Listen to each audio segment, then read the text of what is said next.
Hi, hello. It is Josh Bow for Pod Maverick. This is Pod Maverick After Dark, coming to you currently live after a rousing Mavericks victory 111-107 against the Golden State Warriors, the new Jimmy Butler infused Golden State Warriors who had won their previous two games since the trade for Jimmy Butler. As you can tell from me starting this podcast, whether you're watching us live on YouTube or whether you're listening to the audio only feed the next morning, it will just be me again once again tonight. Just Josh, no Kirk. Um, as I've said before, Kirk has had a pretty rough week trying to recover from a sickness after getting into a car accident on Saturday. He's still doing good, but he still needs some more time to rest up and recover. My goal is to just get to the All-Star break without Kirk returning to Mav site work so that he can be as fully rested as possible. There's one more game before the All-Star break. There's no point. Like, I know I'm talking about this like we're players, but like I want Kirk to keep work. I mean, he still has to do his real job. So if he can just not have to do his second job for the rest of the week, let's get Kirk to the All-Star break. Let's get him as rested as possible, and then we'll come back from the All-Star break, hopefully back at full strength and ready to go. Lord knows Kirk does enough for this podcast and does enough for this site that he can take this night and another night off tomorrow. So that's the goal. It'll probably be me against solo. If you don't like me doing these solo podcasts, totally understand. I'm pretty exhausted, and I know I'm a kind of low energy guy to begin with. So doing a podcast by myself, I hope you guys aren't operating any heavy machinery when you're watching or listening. So if that's not your jam, I get it. Come back after the All-Star break. We'll be here with the show back to normal. But for now, we're going to talk about this game. I'm going to talk about this game. It was probably the most impressive win of the season, either this one or the Boston game. Pretty remarkable game, all things considered. The Mavericks played no big men. Anthony Davis, of course, is out, presumably out for almost a month with his adductor injury. Daniel Gafford sprained his ankle early in the second quarter against Sacramento Kings. He is out for at least 2 weeks. Derek Lively, of course, still out with the stress fracture in his ankle. He's not going to be back till April. PJ Washington, he's going to be out until after the All-Star break after spraining his ankle in the Rockets game as well. So the Mavericks, not only are they down 4 out of their best 5 players, in my opinion, all 4 are big men. You're missing your 2 starting centers. You're missing Anthony Davis. You're missing PJ Washington. The only big man left on the roster was two-way player Kyler Kelly, and he played 2 minutes. 2. Grand total of 2 minutes, collected 0 box score numbers, and otherwise that was it. The Mavericks didn't play with the big man.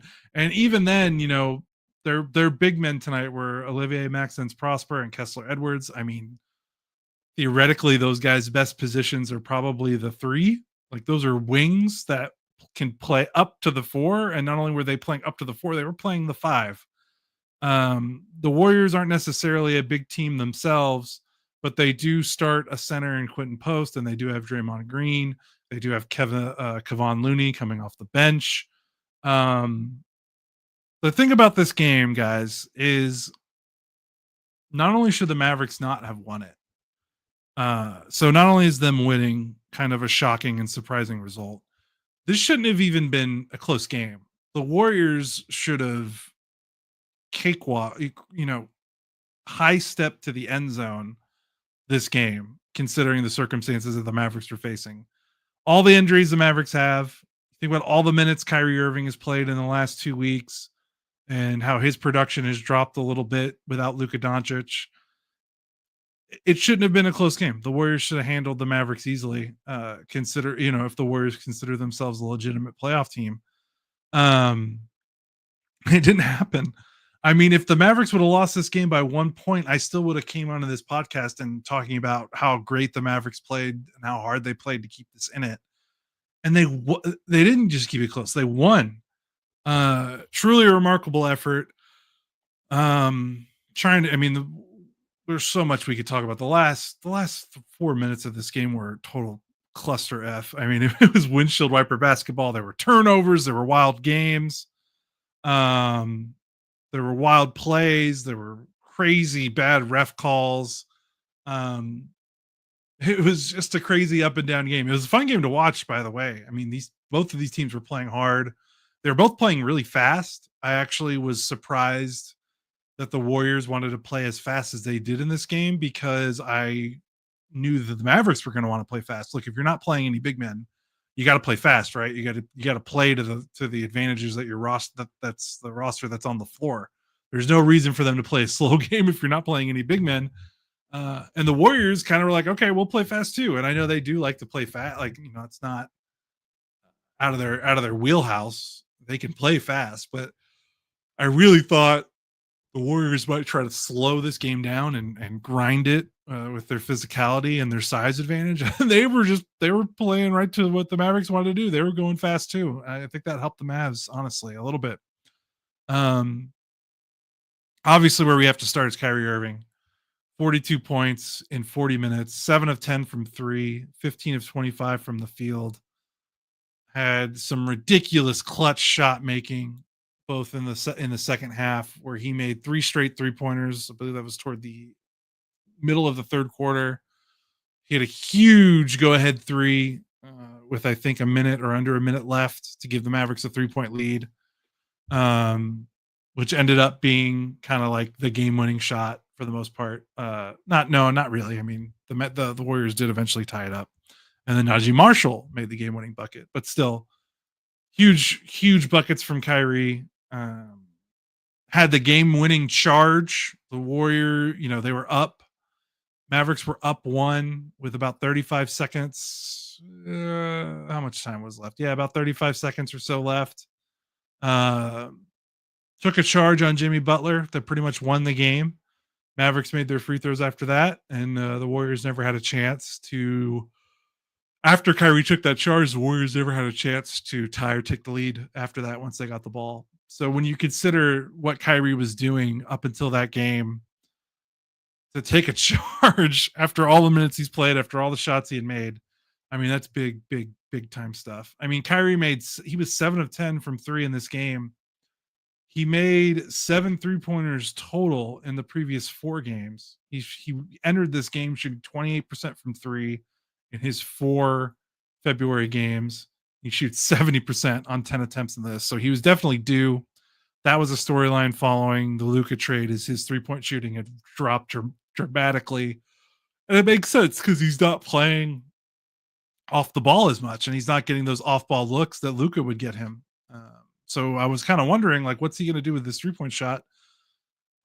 He just stepped into him and made him tonight. And I would say of those 7, at least 5 of them, I would think, were unassisted. So it's not like he got a lot of catch and shoot opportunities tonight, and the Mavericks did something different. Kyrie had 0 assists. This was a Herculean effort from him. I mean, I really can't emphasize it enough. I mean, the Mavericks, for a lot of their minutes, were playing guys that were not a threat. I mean, Olivier Prosper and Edwards combined to score 10 points, and those guys played 24 and 33 minutes respectively. The Warriors were not guarding those dudes. So when you consider the fact that the Mavericks were at times playing 1 or 2 guys that were not being guarded,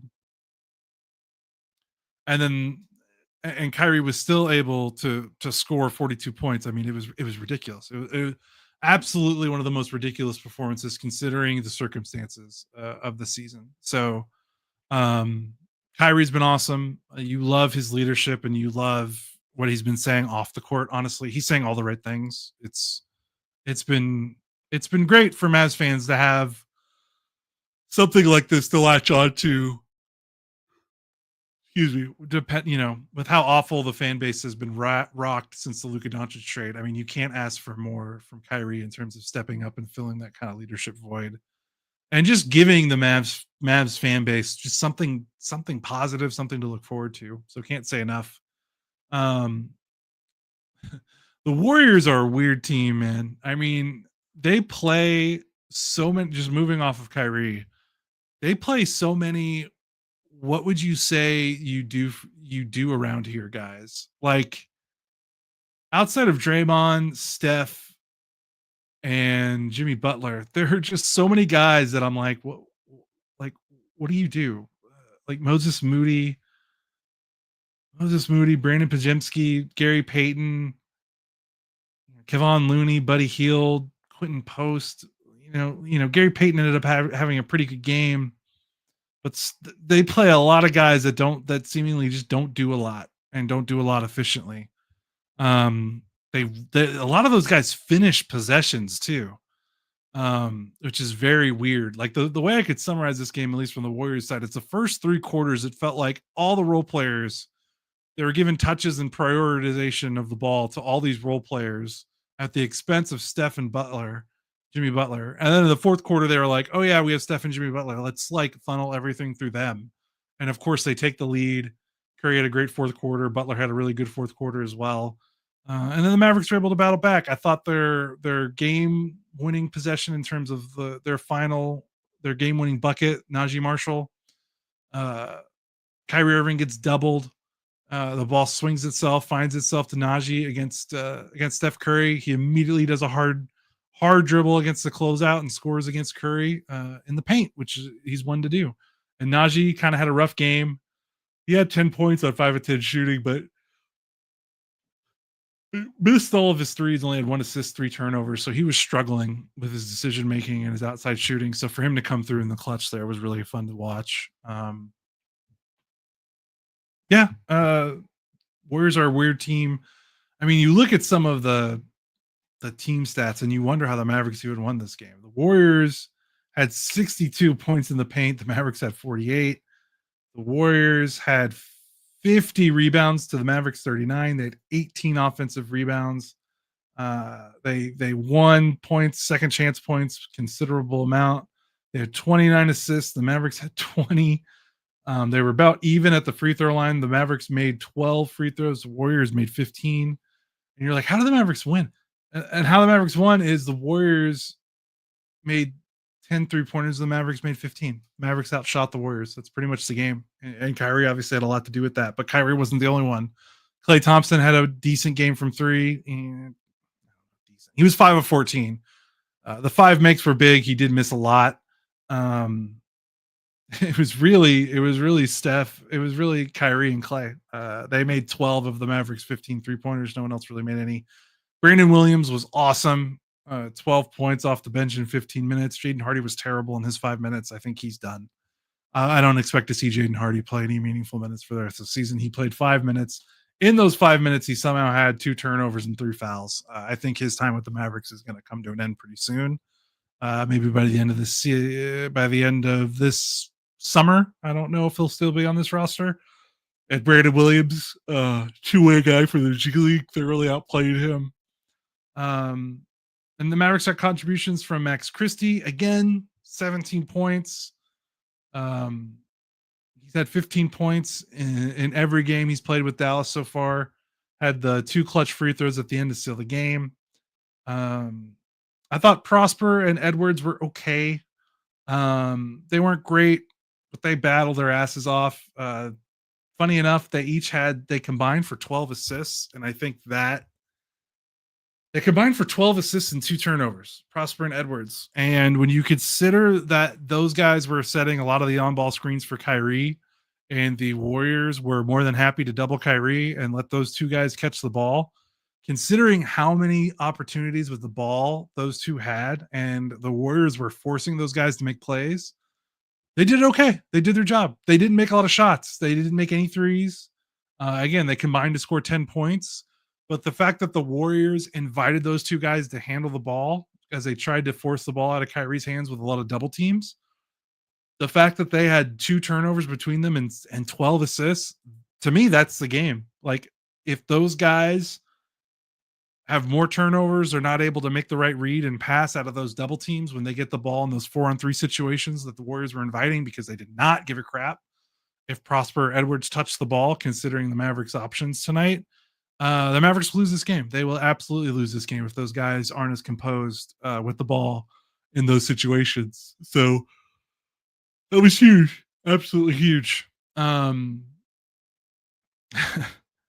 I thought the Mavericks did a decent job on Steph Curry for the first 3 quarters. Then he kind of got loose. In the fourth, but what are you going to do? I thought Draymond Green played an outstanding defensive game in the fourth quarter. That guy's a stud. I think that's also how the Warriors got back into this game, because, again, they were down by double digits at one point in the fourth quarter, I believe, near the start of it. And for them to get back, like, if you want to be an NBA nerd, watch Draymond Green in the fourth quarter. He put on a defensive clinic. Mavericks got the benefit of the whistle, some really beneficial whistles. Kyrie got 3 free throws on an obvious rip-through foul, which was insane. I can't believe they called that.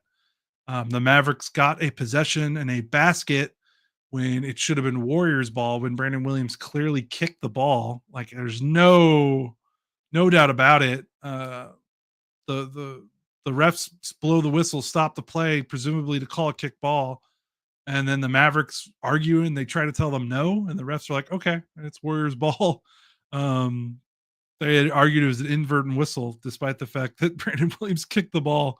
So that was pretty wild. The Mavericks have been on the sore end of some pretty controversial calls this season. Obviously, that missed goaltend in New Orleans comes to mind, but they absolutely got some retribution from the officiating tonight. I thought the very perplexing calls made that went in favor of the Mavericks for sure. Otherwise, in terms of this game, I don't know what else to say. I want to shout out Prosper and Edwards for handling the ball in a tough situation, not turning the ball over a lot. Kyrie was superhuman. I think a big thing, before I close out my kind of thoughts about the game, is a big thing is defensively, the Mavericks were really good. The Warriors shot 42% from the floor. They shot 28.6% from 3. The Warriors scored a lot in the paint, but the Warriors missed a ton of layups because they do that. The Warriors shot, like, I think they shot, I got the numbers up here. They shot 62.8% in the restricted area. League average is 66. They had a ton of attempts there. They had 43 attempts in the restricted area, which is very funny. But defensively, like, you look at what the Mavericks put on the floor, other than the fact that they didn't have a shot blocker, they played a lot of good defenders. Max Christie, Kessler Edwards, Max Prosper. I mean, you can debatable how great those players are defensively. Najee Marshall, like, Brandon Williams played 15 minutes. Dinwiddie played 18. Obviously, Kyrie played 40, but I thought he was pretty good defensively. The Mavericks, despite how short-handed they are, they still seemingly have a lot of defensive versatility. Obviously, they need... Guys, I'm sorry. Excuse me. I'm so tired. Obviously, they need their shot blockers back. The Warriors scored almost 70 points in the paint, but they contain dribble penetration pretty well for the most part. The Warriors were pretty relentless in trying to get there, and when they did, they struggled. The Mavericks did not put up much of a resistance at the rim, and the Warriors still missed a lot of rim shots. But I was impressed by the team defense. I was impressed by the way that they were still able to hang without a shot blocker. And yeah, that's kind of all I have to say about the game. The last thing I'll say, because I really need to get to a 20-minute podcast. We're at about 1950, so this last point will get me over the hump. Sorry guys, again, I'm just very tired. This has been a hard week, but just to follow up on the point, because the last podcast I didn't really talk about the game because of all the shenanigans the Mavericks enacted by kicking out fans that were showing their dissent towards the front office and the decision to trade Luka. By all accounts, no fan ejections, no real. I mean, I didn't hear a lot of booing. Of course, I don't think Mavericks majority owner Patrick Dumont was at this game, or I don't think he was sitting in his courtside seat. So there's maybe less opportunities for them to boo. I didn't hear any fire Nico chants across the broadcast. The play-by-play announcers, the broadcasters also said they didn't hear a lot of dissent in the stands. There were fans that brought signs and had shirts, and what the Mavs security took those away, confiscated them, told fans to put their jackets on if they were wearing shirts that were, you know, criticizing the front office, but they didn't eject anyone. Crazy, right? Crazy how not kicking fans out of your game uh, leads to a better environment for your for your home games. Makes a big difference, right? Crowd was cheering. No one got kicked out. I think it's still kind of weak to confiscate signs and tell fans to take off, change their shirts. And I think it's still weak to not show fans on the Jumbotron, which I think Tim Cato of DLLS said that they were once again not putting fans on the Jumbotron. Someone messaged me on Twitter and said he heard from a cameraman in the arena that they were instructed that they're not going to show a lot of fans for the next 2 weeks. Take that for what you will. That's just someone tweeting at me. But this was the point I was trying to make after the game the other day. There's going to be a portion of this fan base. We'll see how big that portion is, but there's going to be a decent amount of fans, Mavericks fans, that will never forgive the Mavericks organization for trading Luka Doncic for a variety of reasons that we don't have to get over. They're just never going to forgive the team for that. There are going to be some that do, by the way. There will be some fans that are like, this sucks, but I'm going to get over it. There are going to be some fans that'll never get over it. And the Mavericks have to make peace with the fact that there's going to be a portion of the fan base that will never get over them trading Luka. They may never win them back. Maybe they still watch, maybe they don't watch the games anymore. They don't buy merch. They don't watch on TV. They don't buy tickets. You've lost them, and there's nothing you can do, especially at this point, after what all they said and the leaks that have come out about Luka behind the scenes and what Nico and Dumont have said in their public comments. You're not getting those guys. You're not getting those fans back for the most part. So what you do is you do not double down and with antagonizing the fans, kicking them out of games, making goofy quotes in public, not being empathetic with the emotions that come with such a huge decision that alters the course of the franchise for literally decades. This is going to have an impact on the franchise. So you need to accept that. Like I said, after the Sacramento game, you just have to take it on the chin. You just have to eat it. Let the fans get it out as long as they're doing it in a respectful manner. Obviously, if fans are crossing a line and going overboard, can't have that. But you just have to let them get it out of their system. And you have to accept that they might not never forgive you or might not ever come back. But there are still going to be enough fans that will come back.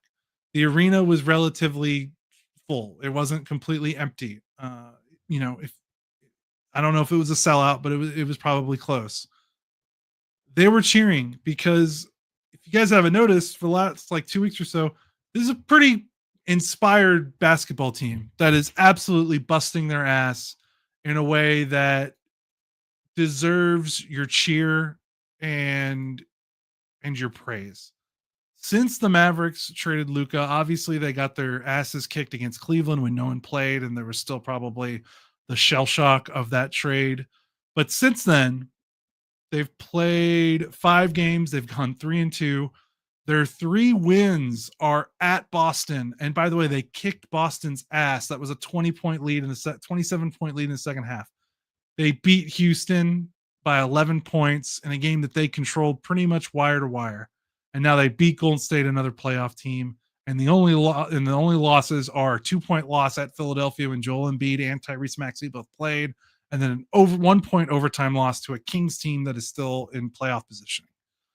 This is not a team that has given up. This is not a team that looks like it's going to give up or lay down and not rise to the moment. This is a team that deserves your praise. This is a team that deserves your attention. This is a team that is still competitive. This is a team that, when healthy, can still do some things.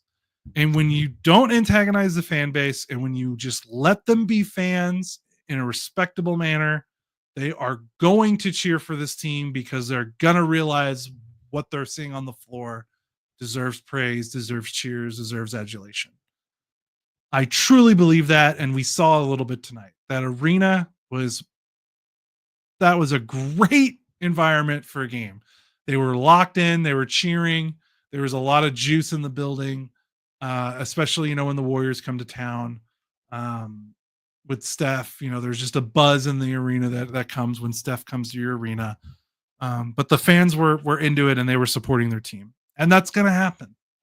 Um, it's not a surprise. There's enough fans that are, if the fans that are paying money to go to games are most likely going to be the fans that are not going to spend their whole time protesting. And I'm not saying that that's right or wrong, by the way. Like, I'm not trying to say that if you go to the game and you protest that you're doing it wrong. We're all every fan is processing this time differently, and no way is right and no way is wrong. Well, there's the only way that's wrong is if you're crossing a line or you're threatening someone's safety or you're being derogatory and explicit in a way that's not okay in public. But otherwise, there's no right or wrong way to do it. This is one of the most unprecedented trades in NBA history. This has literally never really happened before in terms of a star not asking out, generational star not asking out, getting traded, because almost every other example, LeBron, Kevin Durant, James Harden, there's turmoil that leads up to the player movement. There was no real turmoil here. So again, it's unprecedented, and you can't blame the fans for reacting how they are. And I think what tonight proved is that if the Mavericks can just keep their heads down a little bit, they don't have to stick their head in the sand and ignore everything that's coming at them. But if they just let the fans be fans and let the team do the talking for the organization, that's the best way I can put it. Let the team do the talking for them. Let the team and the players do the ones that convince the fans to come back. The org doesn't need to really say anything else now. They've shot themselves in the foot.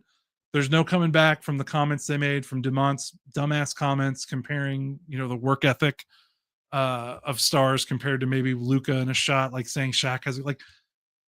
I don't think they need to open their mouths anymore. But I heard some people say, well, what do they need to do? I don't think there's anything they can do other than they just need to shut up and let the fans get their emotions out in a respectable manner and let the team do the talking for them, because the team is busting their ass and the team will win these fans back over if the fans still have that capacity.